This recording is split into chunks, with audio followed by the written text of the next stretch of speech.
Hello friends, నేను మీ JD. Welcome to Bigg Boss updates. Bigg బాస్లో అసలు సిసలైన ఆట స్టార్ట్ అయింది. 10th డే ఫస్ట్ ప్రోమో వచ్చింది. చాలా చాలా బాగుంది. ఎపిసోడ్ కూడా ఎక్సలెంట్గా ఉంటుంది. ఇక్కడ ముఖ్యంగా ఏంటంటే నిఖిల్ వాళ్ళ క్లాను 2 టాస్కుల్లో ఓడిపోవడం జరిగింది. క్లియర్గా తెలుస్తూ ఉంది.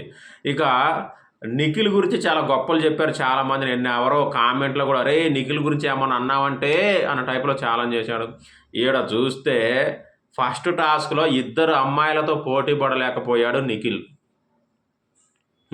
నేను నిన్న మొన్న కూడా పెద్దగా ఏమనలేదు. ఎందుకంటే నిన్న లైవ్లో కూడా చెప్పాను, నిఖిల్ క్లాన్ చిన్నది కదా అందుకని ఓడిపోయి ఉండొచ్చు అనుకున్నాను. కానీ చిన్న క్లాన్కి దానికి సంబంధం లేదు. ఎందుకంటే ఫస్ట్ టాస్క్లో వచ్చేసి సింగిల్ అమ్మాయిలతో నిఖిల్ పోటీ పడ్డాడు. తుస్సు అంటే ఇక చూడండి ఎలా ఉందో. మరి నిఖిల్ ఆటగాడు మంచి ఇది అది అని చాలామంది చెప్పారు. నాకు కూడా నిఖిల్ గురించి అంతకుముందు తెలియదు. కానీ 2 అమ్మాయిలతో పోటీ పడలేక ఓడిపోయాడు. సెకండ్ దాంట్లో వచ్చేసి అబ్బాయిలే ఉన్నారు. దాంట్లో ఒక్క అమ్మాయి ఉందన్నమాట, అబ్బాయి అండ్ అమ్మాయి.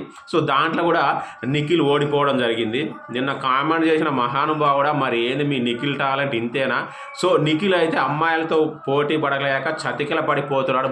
ముందైనా లేస్తాడో లేవడో తెలియదు. సో మొత్తానికైతే నిఖిల్ ఫ్యాన్స్ అందరూ కూడా మరి రియల్ ఫ్యాన్సా పేటీఎం బ్యాచ్ అనే డౌట్ వస్తూ ఉంది దీన్ని బట్టి చూస్తుంటే. అదే నిఖిల్ ముందున గ్రాఫ్ లేస్తాడా ఇంకా పడిపోతాడా కామెంట్ చేయండి.